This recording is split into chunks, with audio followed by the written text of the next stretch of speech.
Samedi 1er novembre, nous étions à Berne pour nous mobiliser contre Ecopop. Cette initiative que nous sommes appelés à voter le 30 novembre prévoit, sous prétexte de protéger l'environnement, de réduire la population en Suisse et aussi globalement. Elle dit de limiter l'immigration en Suisse, mais si on regarde de plus près, on voit qu'il ne s'agit pas vraiment de réduire le nombre des immigrés en Suisse, mais plutôt d'une précarisation. Parce que c'est les permis B et C, donc les permis plutôt stables, qui seront limités. Par contre, il n'y a pas de limitation à des permis plus précaires de courte durée, de moins de 12 mois, et au statut de frontalier. Donc, c'est pas que les immigrés, il va en avoir moins, mais qui sont plus précarisés encore. Ce qui fait qu'ils sont encore plus exploitables et mis en concurrence avec les autres travailleurs en Suisse. Et l'autre mesure, c'est d'investir 10% de l'aide au développement pour le planning familial. En fait, il s'agit moins d'un planning familial que d'un contrôle du taux de natalité.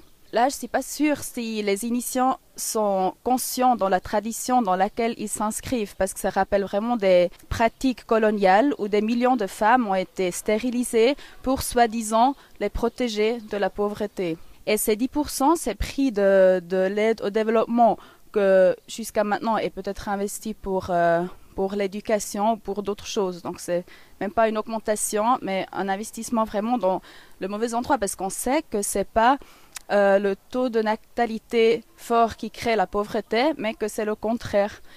Et s'il y aura une vraie volonté d'aide ou aussi d'émancipation, ça passerait par des échanges égaux entre ici et les pays du Sud, et déjà que les entreprises installées aussi en Suisse arrêtent de piller les pays du Sud et d'exploiter leurs matières premières pour s'enrichir ici.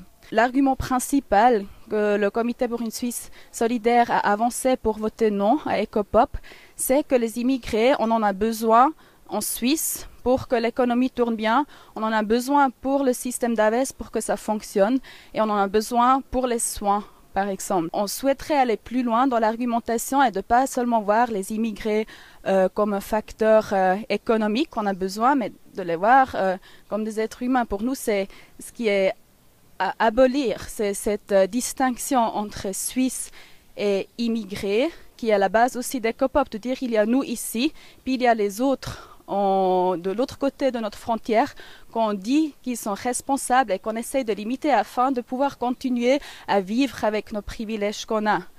Cette initiative Ecopop fait des immigrés des êtres humains de deuxième classe parce qu'ils seront encore plus exploités. En Suisse, ça fait partie de la politique depuis au moins les années 30 qu'il y a cette distinction et cette hiérarchisation et cette exploitation d'immigrés. Si on va vraiment protéger l'environnement, on doit trouver un autre système que le capitalisme qui a une recherche de profit permanent, et donc que l'exploitation des humains et de la nature y sont inhérents.